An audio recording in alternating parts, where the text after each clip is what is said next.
नमस्कार, सुप्रभात। स्वागत है आप सभी का। आप देख रहे हैं न्यूज गंगा। मैं हूं आपके साथ मनीषा। वक्त हो चला है दिन भर की बड़ी और ताजा खबरों की ओर रुख करने का। शुरुआत करते हैं सुर्खियों के साथ।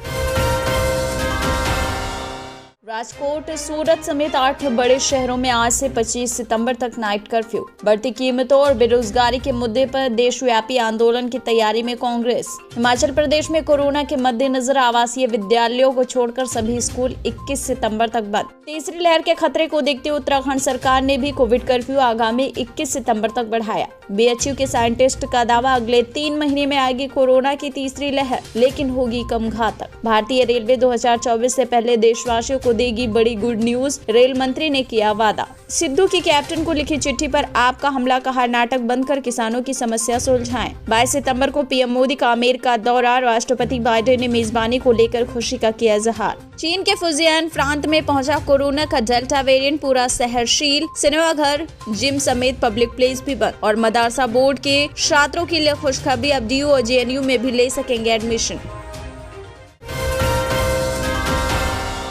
कोरोना को देखते हुए गुजरात के राजकोट, सूरत समेत 8 बड़े शहरों में आज से 25 सितंबर तक नाइट कर्फ्यू लागू किया गया है। कोरोना संक्रमण की तीसरी लहर के खतरे को देखते हुए उत्तराखंड सरकार ने कोविड कर्फ्यू आगामी 21 सितंबर तक बढ़ा दी है। बीएचयू के साइंटिस्ट का दावा कि अगले 3 महीने में आएगी कोरोना की तीसरी लहर, लेकिन कम होगी घातक। अब रेल मंत्री अश्विनी वैष्णव ने वादा किया है कि साल 2024 से पहले ही कश्मीर घाटी के साथ रेल संपर्क 2024 से पहले ही जनता के लिए खोल दिया जाएगा।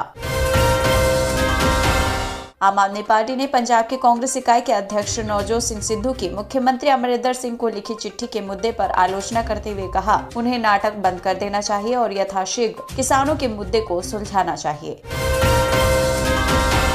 पीएम मोदी 22 सितंबर की रात अमेरिका की राजधानी वॉशिंगटन पहुंचेंगे। अमेरिका के राष्ट्रपति जो बाइडेन से पहले क्वाड देशों के नेताओं से मुलाकात करेंगे पीएम मोदी। पीएम नरेंद्र मोदी 24 सितंबर को होने वाले क्वाड शिखर सम्मेलन में भाग लेंगे, जिसकी मेजबानी अमेरिकी राष्ट्रपति जो बाइडेन करेंगे। केंद्रीय मंत्री नितिन गडकरी ने राजस्थान में दिलचस्प बयान दिया और कहा कि आजकल हर कोई दुखी है। विधायक इसलिए दुखी हैं क्योंकि वो मंत्री नहीं बन पाए, और मुख्यमंत्री इसलिए दुखी हैं क्योंकि वो कब चले जाएंगे उसका कोई भरोसा ही नहीं। कोविशील्ड को वैक्सीन लगवाने वालों में 2 महीनों बाद घटने लगती है एंटीबॉडी। स्टडीज ने बढ़ाई चिंता, कहा बूस्टर डोज की जरूरत होगी या नहीं, बाद में इसे बता सकेंगे। दिल्ली हाईकोर्ट ने तिहाड़ जेल में विचाराधीन कैदी अंकित गुर्जर के कथित हत्या मामले में गवाहों की सुरक्षा सुनिश्चित करने के लिए उठाए गए कदमों पर तिहाड़ जेल प्रशासन से स्टेटस रिपोर्ट मांगी है। योगी सरकार ने छठे वेतनमान से जुड़े करीब 5 लाख पेंशनरों को बड़ा तोहफा दिया। अब इन्हें 7वें वेतन आयोग के अनुसार पेंशन दी जाएगी। इससे इनके पेंशन में अच्छी खासी बढ़ोतरी हो जाएगी।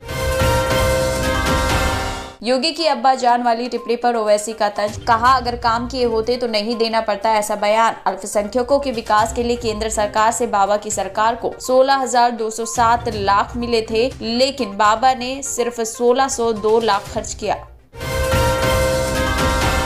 अयोध्या पहुंचे मनीष सिसोदिया ने कहा कि राम की कृपा से ही दिल्ली में सरकार चलाने का हमें मौका मिला है। अन्य पार्टियां राम के नाम पर क्या करती हैं, ये सभी जानते हैं। दिल्ली के प्रदर्शन को लेकर एनएचआरसी ने दिल्ली, यूपी समेत 3 राज्यों को नोटिस भेजा है। सुप्रीम कोर्ट ने विवाह के बाद दंपति का साथ रहना अनिवार्य नहीं, तलाक को दी मंजूरी। कांग्रेस ने पेगासस को लेकर सुप्रीम कोर्ट द्वारा सरकार से सवाल किए जाने के बाद कहा कि केंद्र को यह स्पष्ट करना चाहिए कि उसकी किसी भी एजेंसी ने इस स्पाईवेयर को खरीदा या नहीं। दोनों ही परिस्थितियों में इस मामले की निष्पक्ष जांच होनी चाहिए। ओला उबर कैब की तरह ही अब एक क्लिक पर आपके दरवाजे पर पहुंचेगी एम्बुलेंस। झारखंड सरकार की बड़ी तैयारी। झारखंड सरकार ने free app based ambulance service शुरू की है। इस ऐप को गूगल प्ले स्टोर से डाउनलोड किया जा सकेगा। गुजरात में कमाल दिखा चुके यूपी बीजेपी के उपाध्यक्ष AK शर्मा बोले, 2017 से बड़ी जीत हासिल करेंगे हम। गोवंश की तस्करी पर सीएम योगी का बड़ा एक्शन। यूपी में 150 से ज्यादा अवैध स्लॉटर हाउस को किया बंद। इलाहाबाद हाईकोर्ट का बड़ा फैसला, सरकारी सहायता प्राप्त स्कूलों के अध्यापकों को भी पेंशन पाने का हक। कहा, सरकार से अपेक्षा की जाती है कि वो शासनादेश का लाभ ऐसे सभी शैक्षणिक संस्थानों के कर्मचारियों को समान रूप से देगी।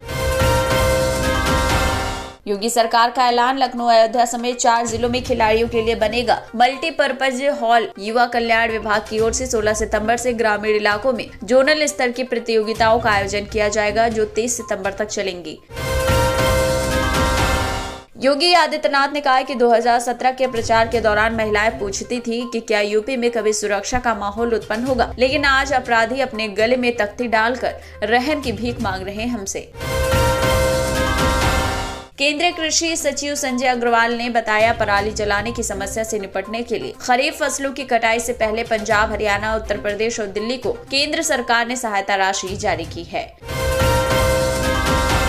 आम आदमी पार्टी विधायक अमन अरोड़ा ने दावा किया है कि केंद्र सरकार के इशारे पर बीजेपी और कांग्रेस सांप्रदायिक सद्भाव माहौल को अस्थिर करने की कोशिश कर रहे हैं, ताकि राज्य में राष्ट्रपति शासन लागू करवाया जा सके। शिरोमणि अकाली दल ने अगले साल होने वाले विधानसभा चुनाव को लेकर 64 विधानसभा सीटों के लिए उम्मीदवारों के नामों की घोषणा कर दी है। वहीं मायावती के नेतृत्व वाली बसपा पंजाब की 117 विधानसभा सीटों में से 20 पर चुनाव लड़ेगी, जबकि बाकी पर शियद उम्मीदवार उतारेगा। बता दें, अकाली दल ने पिछले साल कृषि कानूनों के मुद्दे पर भाजपा के नेतृत्व वाले राष्ट्रीय जनतांत्रिक गठबंधन को छोड़ दिया था। नीति आयोग के सदस्य डॉक्टर वीके पॉल ने कहा है कि मास्क अगले साल तक भी रहेगा और लोगों में कोविड के विकास को रोकने के लिए प्रभावी दवाइयों की जरूरत होगी।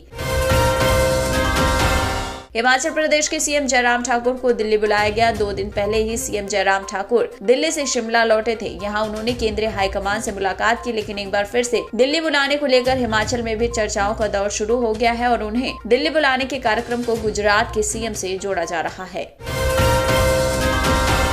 किसानों को लेकर पंजाब के मुख्यमंत्री कैप्टन अमरिंदर सिंह के एक बयान से विवाद खड़ा हो गया। कैप्टन ने आंदोलन कर रहे किसानों से कहा, अगर उन्हें आंदोलन करना ही है तो दिल्ली और हरियाणा में जाकर करे, पंजाब में नहीं। पंजाब के मुख्यमंत्री कैप्टन अमरिंदर सिंह के किसान आंदोलन को लेकर दिए गए बयान पर किसान नेता राकेश टिकैत ने करारा जवाब दिया। भारतीय किसान यूनियन के नेता कैप्टन के बयान को कांग्रेस की अंदरूनी लड़ाई का हिस्सा बता दिया। कोरोना काल में कई लोगों की जान चली गई, कई परिवार अनाथ हो गए। ऐसे परिवारों को सरकारी मदद दिलाने के लिए देश का सुप्रीम कोर्ट आगे आया। कोर्ट ने सरकार को निर्देश जारी कर कहा कि अगर कोरोना पॉजिटिव ने आत्महत्या की है तो भी इसे कोरोना से मौत माना जाए। अफगानिस्तान को 470 करोड़ रुपए की आर्थिक मदद देगा अमेरिका। संयुक्त राष्ट्र और न्यूजीलैंड ने भी किया ऐलान। अमेरिकी विदेश मंत्री एंटनी ब्लिंकन ने कहा कि पाकिस्तान ने हक्कानी नेटवर्क ही नहीं, तालिबान के आतंकियों को भी पनाह दी है। मुख्यमंत्री शिवराज सिंह चौहान ने ऐलान किया है कि हम मध्य प्रदेश में 1 लाख पदों पर भर्ती जल्द ही शुरू करेंगे। अफगानिस्तान में तालिबान का फरमान, एक साथ काम नहीं कर सकते महिलाएं और पुरुष। मदरसा बोर्ड के छात्रों के लिए खुशखबरी, अब डीयू और जेएनयू में भी ले सकेंगे एडमिशन। अब छात्र आगे की पढ़ाई के लिए इन वीवी में नामांकन ले पाएंगे। अफगानिस्तान को लेकर भारत ने अपना रुख स्पष्ट कर दिया। भारत ने कहा कि वो अफगानिस्तान के साथ अपनी ऐतिहासिक दोस्ती नहीं तोड़ेगा। इसके साथ ही विदेश मंत्री एस जयशंकर ने अफगान की मदद के लिए अंतर्राष्ट्रीय समुदाय से आगे आने को कहा। स्वदेशी वैक्सीन कोवैक्सीन को अब WHO की मंजूरी मिलने जा रही है। अभी तक कोवैक्सीन उन 6 टीकों में से था जिसे भारत के ड्रग रेगुलेटर में इमरजेंसी यूज की परमिशन ही प्राप्त है। दिल्ली के कनॉट प्लेस पुलिस स्टेशन में लोक जनशक्ति पार्टी के सांसद प्रिंस राज के खिलाफ रेप का मामला दर्ज किया गया है। कोर्ट के आदेश के बाद पुलिस ने सांसद के खिलाफ FIR दर्ज किया है। बता दें, प्रिंस राज बिहार के समस्तीपुर से सांसद हैं। वहीं प्राथमिकी में लोजपा नेता चिराग पासवान का भी नाम सामने आया है। महिला का आरोप है कि शिकायत मिलने के बावजूद अपने चचेरे भाई प्रिंस के खिलाफ कार्रवाई में पासवान ने देरी की। बता दें, दिल्ली की एक अदालत के निर्देश पर पुलिस ने 9 सितंबर को प्राथमिकी दर्ज की। मध्य प्रदेश के कॉलेजों में अब पढ़ाया जाएगा रामायण का पाठ, शिवराज ने ऐलान किया। तो वहीं भोपाल मध्य के विधायक आरिफ मसूद ने भी मांग की है कि यदि कोर्स में रामचरितमानस पढ़ाया जा रहा है तो कुरान के पाठ भी पढ़ाए जाए। तमिलनाडु में मेडिकल कोर्सेज में एडमिशन के लिए आयोजित होने वाले नीट एग्जाम को रद्द करने वाला बिल विधानसभा से पास हो गया। इस बिल के कानून बनने के बाद तमिलनाडु में 12th के मार्क्स के आधार पर मेडिकल कोर्सेज में एडमिशन दिया जाएगा। डेंगू के प्रकोप के बीच प्राइवेट लैब की मनमानी पर शिकंजा कस गया है। जिला प्रशासन लखनऊ ने डेंगू की जांच के लिए रेट फिक्स कर दिया है। सड़कों पर सैलाब, डूबे मकान। गुजरात के राजकोट और जामनगर जिलों में भारी बारिश हो रही है। कई इलाकों में भीषण बाढ़ ने कहर बरपा रखा है। राहत और बचाव कार्य लगातार लगे हुए हैं। वहीं बता दें कि बाढ़ में अब तक 250 मवेशी भी बह गए। चिराग ने पिता की बरसी में शामिल न होने पर सीएम नीतीश को घेरा। बैठक में रामविलास पासवान की बरसी में नहीं आने के कारण मुख्यमंत्री नीतीश कुमार के खिलाफ निंदा प्रस्ताव पारित किया गया। तालिबान के प्रवक्ता मोहम्मद सुहैल शाहीन ने कहा कि काबुल में अभी अस्थायी सरकार, अंदरूनी मसलों में किसी भी देश का दखल बर्दाश्त नहीं। दिल्ली की अदालत ने छत्रसाल स्टेडियम हत्याकांड मामले में आगे की सुनवाई के लिए सत्र न्यायालय को सौंप दिया। अब सेशन कोर्ट में होगी सागर धनखड़ हत्याकांड की सुनवाई। बता दें 24 तारीख को अगली सुनवाई। मध्य प्रदेश में डेंगू बनता जा रहा आफत। केवल इंदौर में 139 मामले, तो वहीं शिवराज सिंह चौहान ने प्रदेश की जनता से कहा, सामने उपचार से बेहतर है एहतियात। चीन के फुजियान प्रांत में 10 सितंबर से अब तक कोरोना के 60 मामले दर्ज किए गए, जिसके चलते चीन में भी अब परेशानी देखी जा रही है। और मौत के अफवाहों के बीच तालिबान के सह संस्थापक मुल्ला अब्दुल गनी बरादर एक ऑडियो संदेश जारी किया और कहा है कि वो अभी जिंदा और स्वस्थ है, जबकि बीते दिनों ये अफवाह उड़ी थी कि बरादर अब इस दुनिया में नहीं रहे। ये तो थी देश और दुनिया की बड़ी और ताजा खबरें। ऐसे ही ताजा तरीन अहम खबरों को सुनने के लिए तुरंत सब्सक्राइब कर लीजिए हमारा चैनल न्यूज गंगा। साथ ही अगर कोई आपकी राय, सजेशन या सुझाव हो तो भी आप हमें कमेंट बॉक्स में टाइप कर सकते हैं। इसी के साथ दीजिए इजाजत, बने रहिए न्यूज गंगा के साथ। नमस्कार।